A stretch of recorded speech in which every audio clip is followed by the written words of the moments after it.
हरिहर का उपासक वही हो सकता है जिसके ज्ञान के नेत्र खुले हो। महाराज जी, उनके पास जाते हैं तो मन आराम अपने आप से पवित्र हो जाता है, शरीर हल्का हो जाता है, और उन्होंने ही दिशा निर्देश दिया है कि इसीलिए कह रहे हैं भगवान के भक्त को देखकर अपनी समस्या का निदान कराएं। जब तो हमें आपसे बेहतर कोई नहीं लगा अभी। किसी पवित्र आत्मा के पास आप जाते हैं तो आप तो पवित्रता महसूस करेंगे क्या, लेकिन नहीं कि जैसे किसी सुगंधित वातावरण में आप जाएं तो वैसा महसूस करेंगे। दुर्गंध युक्त वातावरण है, वहां जाएंगे तो वैसा महसूस करेंगे। तो मैंने जो आपको आग्रह किया शायद आपने ध्यान नहीं दिया। हम कहना क्या चाह रहे थे? हम कहना ये चाह रहे हैं कि अगर ज्ञानी के पास धन आ जाए तो वो उसका सदुपयोग करेगा, और यही धन केवल भोगी के पास आ जाए, अज्ञानी के पास, तो दूसरों को चौपट करने के साथ साथ खुद को भी चौपट करेगा।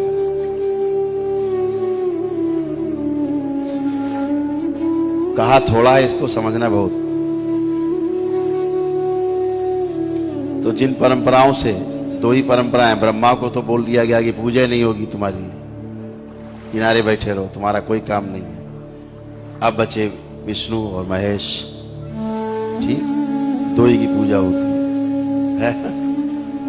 एक की होती है सारे सुख साधन, सारा राजसी ठाट बाट उपलब्ध है, करो आराधना, मिलेगा। अगर ज्ञान नहीं है तो खुद चौपट होगे और दूसरे भी चौपट होंगे, शरीर भी चौपट होगा, और पिछले जन्मों का जो कुछ कमाया होगा आपने वो इसी राजसी सुख भोग में नष्ट हो जाएगा, फिर पूरे नील हो जाएंगे आप।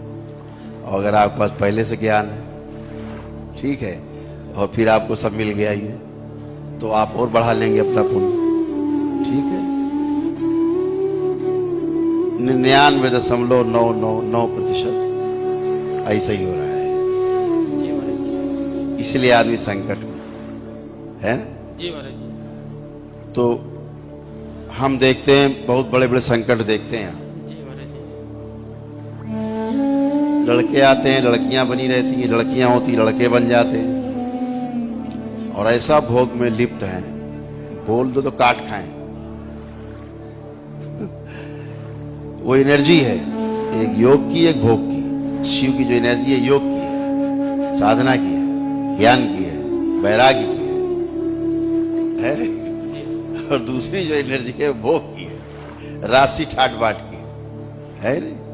तो उसमें ज्ञान का पुट अगर लग जाए, जैसे आप महाराज जी को कह रहे हैं, उन्होंने पुट लगा रखा अपने ज्ञान का, तो वो आनंद में है। उसी एनर्जी से वो आनंद में है, और उसी एनर्जी से आप कष्ट में है। एनर्जी एक ही है। है ना? तो सब अच्छा होगा। प्रभु एकमात्र आश्रय आप ही है हमारे।